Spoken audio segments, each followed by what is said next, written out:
پر رکھا ہے.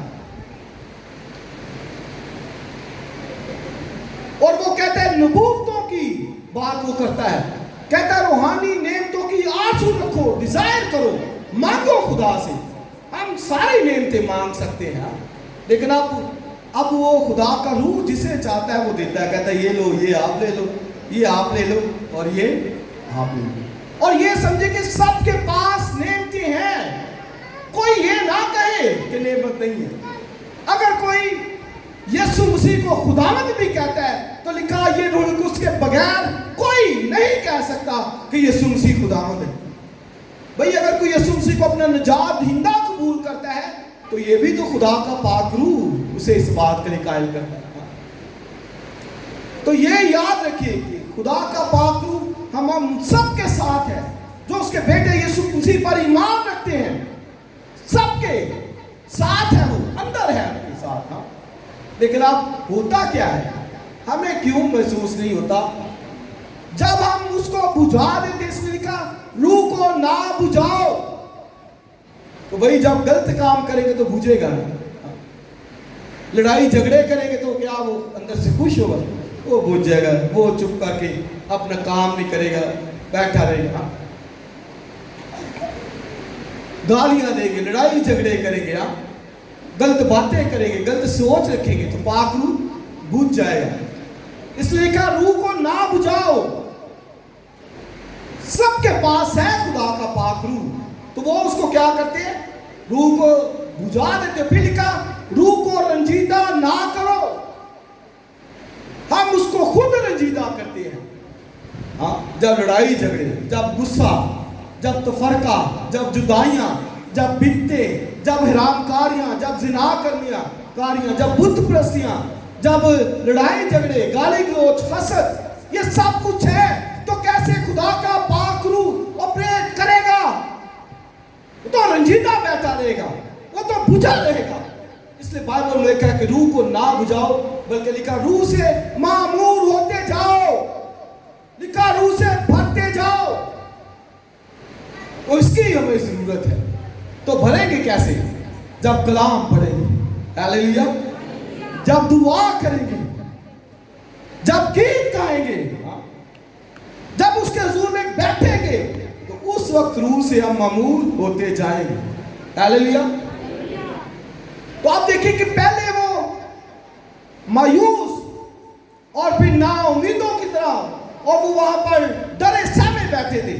لیکن جب روح القدس نازل ہوا, غیر زبانیں بولی, پھر وہ لوگ کیا کہتے ہیں, کہتے ہیں یہ تازہ نشے کے اندر ہے, ابھی انہوں نے نشہ کیا ہوا ہے. اس سے یاد رکھیں کہ کئی دفعہ آج بھی لوگ حقارت کرتے ہیں. جو ذرا کو وہ معمور ہوتا ہے, ہاتھ ہلاتا ہے یا زور زور سے دعا کرتا ہے, تو شاید لوگ اس کو حقیر جانتے ہیں.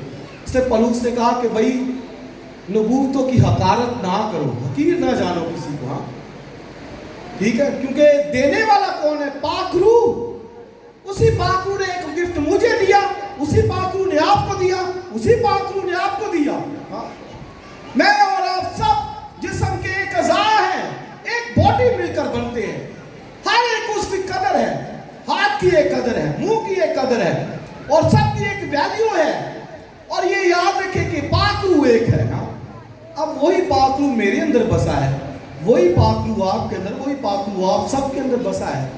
تو آپ پھر دیکھیے کہ بھئی پھر کیسے تفرقے, کرنتھس کی کلیسیا کے اندر تفرقے تھے. کس طرح کے تفرقے؟ کیا روح ایک نہیں؟ ایک ہی ہے. پاک روح ایک ہے, باپ ایک ہے, بیٹا ایک ہے, بپتسمہ بھی ایک ہے, اور روح بھی ایک ہے. جس کا مقصد کیا ہے کہ کلیسیا یونٹی کے اندر متحد ہو کر رہے. اور اسی لیے پولس نے یہ چیپٹر لکھا. اس نے کہا ہر عضو کی ایک فردن ایک قدر ہے, ویلیو ہے بدن کے اندر. اور اگر وہ عضو کٹا ہوا ہے تو بدن پورا نہیں ہے. لکھا خدا نے اسے مرکب کیا ہے. اس نے یہ سارے گفٹ بدن کے اندر, یہ نعمتیں, یہ ہاتھ, یہ پاؤں, یہ منہ, یہ ناک, یہ سب کچھ رکھا ہے تاکہ ایک بدن نظر آئے. اور پولس کہتا ہے کلیسیا کے اندر بھی یہ ساری نعمتیں اسی لیے